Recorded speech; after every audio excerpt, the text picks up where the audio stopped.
الحمد لله رب العالمين الصلاة والسلام على سيد الأنبياء والمرسلين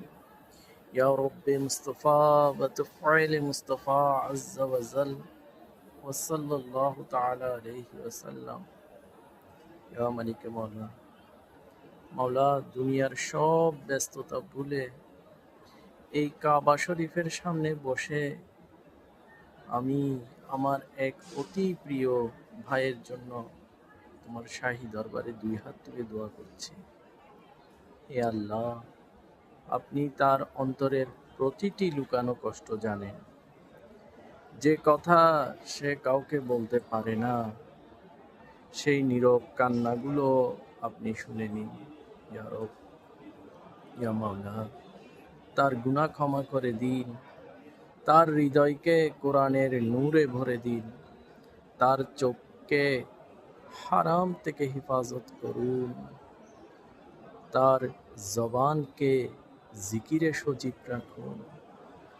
আর তার অন্তরকে আপনার ভালোবাসা দিয়ে পূর্ণ করে দিন। হে দয়াময় আল্লাহ,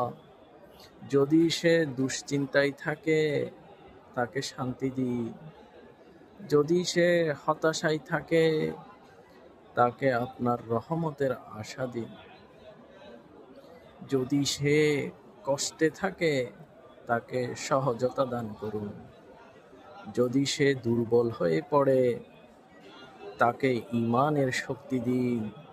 যদি সে অসুস্থ হয়ে থাকে তাকে শিফা দিন, যদি সে রিজিকের কষ্টে থাকে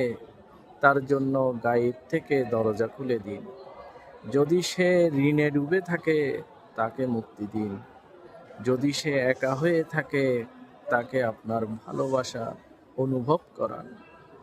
যদি সে পথ হারিয়ে ফেলে তাকে হিদায়েতের আলো দেখিয়ে দিন। হে আল্লাহ, তার জীবনকে দ্বীনের খিদমতে কবুল করুন,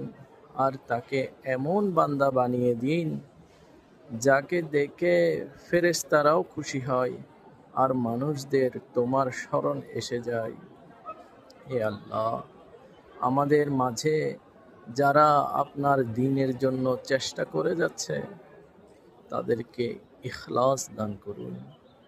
তাদের পা সিরাতে মুস্তাকিমের উপর অটল রাখুন, ফিতনার এই যুগে তাদের ঈমানকে নিরাপদে রাখুন। ইয়া রব্বানা, ইয়া আরহামার রাহিমিন, আমাদের ভ্রাতৃত্ব যেন শুধু দুনিয়ার জন্য না,